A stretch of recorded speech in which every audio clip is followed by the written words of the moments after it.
नमस्कार अन्नपूर्णा हेसेले आपनादेर सबाइके स्वागत। आशा करछि सबाई भालो आछेन और सुस्थ आछेन। आजके आमि निये एसेछि बाँधाकपि एकटा अन्यरकम रेसिपिटी होच्छे बाँधाकपि और आलू दिये डालना। आमरा अनेके बाँधाकपि और आलुर एई डालनाटाके बाँधाकपिर कोफ्तार साथे गुलिये फेली, किन्तु एटी आसले कोफ्ता ना। चलुन आमि डालनाटी किभाबे बानाच्छि। आमि डालनाटी बानानोर जोन्नो एखाने बाँधाकपि नियेछि झिरि झिरि करे केटे। आमी नुन दिए प्रथमे बाँधाकपिटाके एकटु मेखे राखबो। एते बाँधाकपि थेके एकटु जलटाও ছেড়ে যাবে আর বাঁধাকপিটা খুব সফট হয়ে যাবে।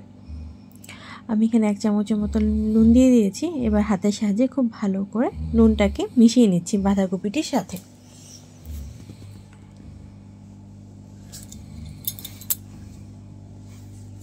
ঠিক এইভাবে হাতের সাহায্যে মিশিয়ে নেব আর এটাকে কিছুক্ষণের জন্য ভালো করে রেখে দেব। এবার আমি এখানে নিয়েছি आलू 3টে বড় সাইজের आलू কেটে নিয়েছি আদা জিরে লঙ্কা বাটা আর নিয়েছি টমেটো পেস্ট। ঠিক 30 মিনিট পরে বাঁধাকপিটা দেখুন অনেকটাই সফট হয়ে গেছে আর বাঁধাকপি থেকে অনেকটাই জল ছেড়ে দিয়ে গেছে। এবার আমি এটাকে হাতের সাহায্যে হাতে নিয়ে একটু মুট করে বাঁধাকপির যে এক্সট্রা জলটা আছে জলটাকে ফেলে দেব। আপনারা চেষ্টা করবেন যতটা সম্ভব জলটা ফেলে দেওয়া যায় ঠিক এরকম ভাবে। এবার আমি একটি প্লেটের মধ্যে এভাবে সম্পূর্ণ বাঁধাকপিকে জল ছাড়িয়ে নেব। আপনারা যারা আমার ভিডিওটি দেখছেন যারা এখন আমার চ্যানেলটি সাবস্ক্রাইব করেনি তারা অবশ্যই আমার চ্যানেলটি সাবস্ক্রাইব করে দেবেন। ভিডিওটি ভালো লাগে কি লাইক করবেন কমেন্ট করবেন আর অবশ্যই অন্নপূর্ণা হেসেলের সঙ্গে থাকবেন। আর সবার কাছে রিকোয়েস্ট রইল আপনারা স্কিপ না করে পুরো ভিডিওটি দেখবেন। আমার বাঁধাকপিটি ছাড়ানো হয়ে গেছে, দেখুন জলটা আর বাঁধাকপিটা আমি আলাদা করে নিয়েছি। এবার এখানে নিয়েছি আমি চালের গুঁড়ো বাটা। এখানে আমি গোবিন্দভোগ চাল নিয়েছিলাম হাফ কাপের মতো, ওটাকে 1 ঘন্টা ভিজিয়ে রেখেছিলাম। ওটাকে আমি শিলনোড়ায় পেস্ট করে নিয়েছি। গোবিন্দভোগ চাল দেওয়ার কারণে গন্ধটা বেশ ভালো হয়। এবার আমি এই ব্যাটারটির মধ্যে দিয়ে দিচ্ছি সামান্য পরিমাণে নুন আর দিয়ে দিচ্ছি সামান্য পরিমাণে হলুদ গুঁড়ো। এখানে নুনের পরিমাণটা আমি খুব কম ব্যবহার করছি এর জন্য, কারণ আমি বাঁধাকপিটা নুন দিয়ে মেখে রেখেছিলাম, নয়তো নুনটা খুব বেশি হয়ে যাবে। এবার আমি ব্যাটারটি ভালো করে মিশিয়ে নেব। আমার ব্যাটারটি মেশানো হয়ে গেছে। এখানে আমি কোনো রকম জল ব্যবহার করছি না, কেন কি বাঁধাকপিটা থেকে যে রসটা বেরোবে ওটাতে পুরোটা মিশে যাবে। জল দিলে ব্যাটারটা খুব পাতলা হয়ে যাবে। এবার আমি ব্যাটারটির মধ্যে বাঁধাকপিগুলো খুব ভালোভাবে দিয়ে দিচ্ছি। এবার খুব ভালো করে ব্যাটারটির সাথে বাঁধাকপিকে মিশিয়ে নিব। আমার বাঁধাকপিটি মেশানো হয়ে গেছে। এবার আমি প্রথমে বাঁধাকপির পকোড়া করে নেব। তাই এখানে পকোড়া করার জন্য দিয়ে দিচ্ছি আমি কড়াইতে তেল। আমি এখানে ফরচুন সর্ষের তেলটাই ব্যবহার করছি, কারণ কি আমি সব ধরনের রান্নাতে সর্ষের তেলটাই বেশি ব্যবহার করি, ভাজা বড়াটা তো।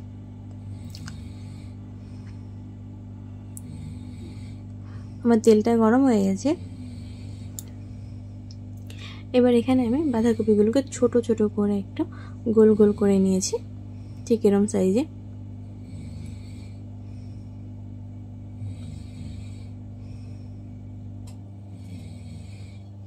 এবার আমি তেলের মধ্যে সবগুলো বাঁধাকপিকে একটু একটু করে এভাবে দিয়ে নেব।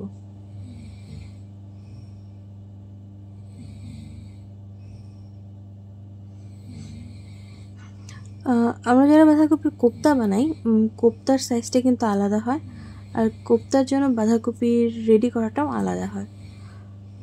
তো এটা বাঁধাকপির কোপ্তা না, এটা আলু দিয়ে বাঁধাকপির ডালনা। আপনারা নিরামিষ দিন এভাবে বানিয়ে খাবেন, খেতে বেশ ভালো লাগে। যখন একঘেয়েমি বাঁধাকপির ঘন্ট খেতে আর ভালো লাগে না, তখন মাঝে মধ্যে আমিষের মধ্যে তো বাঁধাকপিতে অনেক কিছুই খাওয়া যায়। যদি আপনার অনেকেই আছে শনিবার সোমবার বৃহস্পতিবার এরকম নিরামিষ, বা অনেকেই আছে একাদশী পরের দিন নিরামিষ খান, তারা অবশ্যই এভাবে বাঁধাকপির বড়া বানিয়ে খেতে পারেন, বেশ ভালো লাগে খেতে।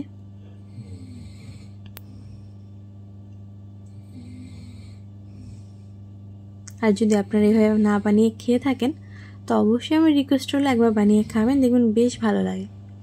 আমার বাঁধাকপির বড়াগুলো এক পিঠ ভাজা হয়ে গেছে, আমি আরেক সাইড উল্টে দিয়েছি। এবার উল্টে পাল্টে আমি খুব ভালো করে বড়াগুলো ভেজে নিয়েছি। এবার আমি বড়াগুলোকে কড়াই থেকে নামিয়ে নিচ্ছি।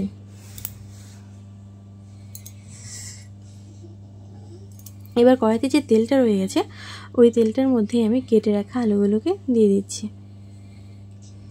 এবার আমি তেলটার মধ্যে আলুগুলোকে খুব ভালো করে ভেজে নেব। আলুগুলো ভাজার জন্য আমি প্রথমে দিয়ে দিচ্ছি এখানে সামান্য পরিমাণে হলুদ গুঁড়ো, আর দিচ্ছি পরিমাণ মতো লবণ।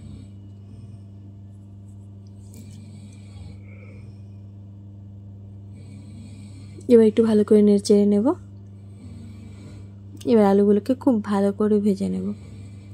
আলুগুলো এমনভাবে ভাজতে হবে যেন ভাজার মধ্যে আলুগুলো পুরোপুরি কুক হয়ে যায়, তাই আমি ঢাকা দিয়ে আলুগুলোকে ভালো করে ভেজে নেব। আমি আলুগুলোকে কিছুক্ষণ ঢাকা দিয়ে দিলাম।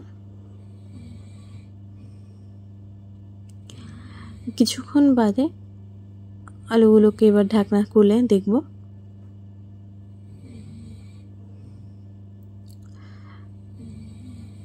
এবার একটু হালকা নেড়ে চেড়ে নেব। আলুটা আমার বয়েল হয়ে গেছে, পুরোপুরি কুক হয়ে গেছে। আর একটু ভাজা হয়ে গেলে আলুগুলোকে আমি নামিয়ে নেব। আমার আলুগুলো এখন ভাজা হয়ে গেছে, আপনাকে দেখাচ্ছি। দেখুন অনেকটাই লাল লাল হয়ে গেছে। আমি এর থেকে বেশি আর ভাজবো না। এবার আলুগুলোকে আমি নামিয়ে নেব। এবার আমার কড়াইতে যে তেলটা রয়ে গেছে এই তেলটার মধ্যে আমার রান্নাটা হয়ে যাবে, তাই এখানে আমি দিয়ে দিচ্ছি দুটো দারচিনি আর এলাচ থেতো করে নিয়েছিলাম, ওটা ফোড়নে দিয়ে দিচ্ছি। এলাচ আর দারচিনিটা হালকা ভাজা ভাজা হয়ে এলে আমি এখানে দিয়ে দিচ্ছি 1 চা চামচ গোটা জিরে। এবার জিরেটা ভালো করে ভাজা হয়ে গেলে প্রথমে আমি এর মধ্যে দিয়ে দিব বেটে রাখা আদা, জিরে আর লঙ্কা। আমার শিলনোড়া বাটা মশলা রান্না খেতে খুব ভালো লাগে, তাই এখানে আমি শিলনোড়ার বাটা মশলা ব্যবহার করছি। আর দিয়েছি এখানে ঠিক সামান্য পরিমাণে একটু জল, যাতে মশলাটি জ্বলে না যায়। এবার মশলাটিকে আমি কিছুক্ষণ ভালো করে কষিয়ে নেব। আর এর মধ্যে দিয়ে দেব আমি এখানে সামান্য পরিমাণে হলুদ গুঁড়ো,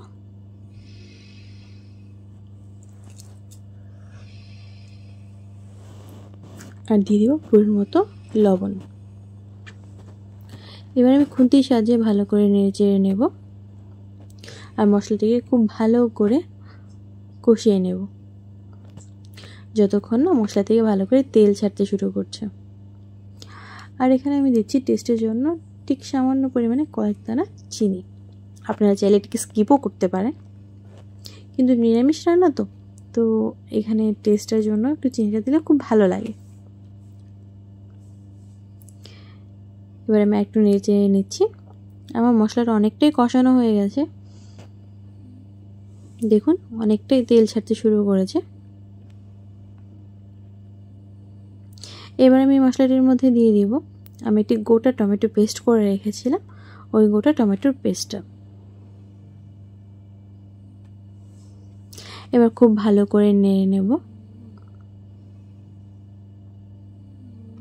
যতক্ষণ না টমেটোর কাঁচা গন্ধটা চলে যায়, অতক্ষণ টমেটোকে কুক করতে হবে। আমি এটা গ্যাসের ফ্লেমটা হাই করে রেখেছি। এবার টমেটোটা যখন কুক হয়ে গেছে পুরোপুরি, এখানে আমি দিয়ে দিচ্ছি ভেজে রাখা আলু। এবার খুন্তির সাহায্যে খুব ভালো করে মশলাটির সাথে আলুগুলোকে মিশিয়ে নেব।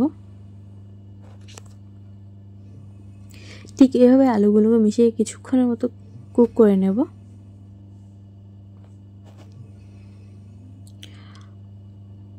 কিছুক্ষণ বাদে দিয়ে দেবো আমি পরিমাণ মতো জল। এখানে যেহেতু আমি গা মাখা করে করব, কিন্তু তবুও জলের পরিমাণটা একটু বেশি দিতে হবে, কেননা এখানে আমি বাঁধাকপি বড়া দিয়ে করছি, তো বড়াটা অনেকটাই ঝোল টেনে নেবে। এবার আমার ঝোলটি ফুটতে এসেছে। এবার ঝোলটা আমি আর কিছুক্ষণ ফুটিয়ে নেব।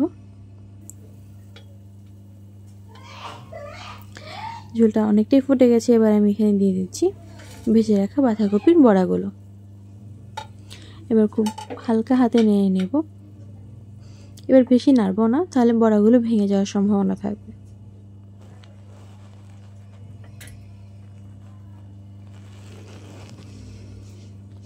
আর আমি ঝোলটিকে এখন একটু কিছুক্ষণ ফুটিয়ে নেব। দেখুন ঝোলটা অনেকটাই কমে এসেছে, অনেকটাই ফুটে গেছে। ঝোলটা যখন আমার একটু টেনে যাবে, তখন আমি এর মধ্যে দিয়ে দেব একটু দারচিনি আর একটু এলাচ বাটা। ঝোলটা আমার টেনে গেছে, এখন আমি দিয়ে দিচ্ছি এখানে এলাচ আর দারচিনি বাটা।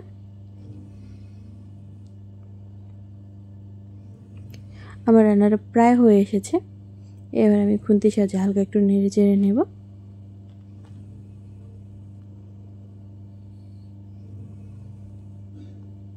আমার রান্নাটা প্রায় হয়ে গেছে। এবার আমি এটাকে নামিয়ে নেব। গ্যাসের ফ্লেমটা আমি এখন অফ করে দিচ্ছি। আমার আলু দিয়ে বাঁধাকপির ডালনাটা পুরোপুরি রেডি হয়ে গেছে। এটা আমি সার্ভ করে দিয়েছি।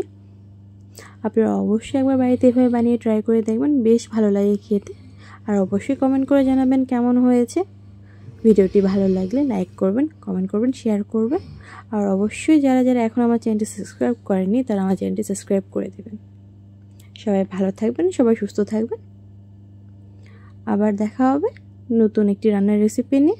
সবাই ভালো থাকবেন। টাটা।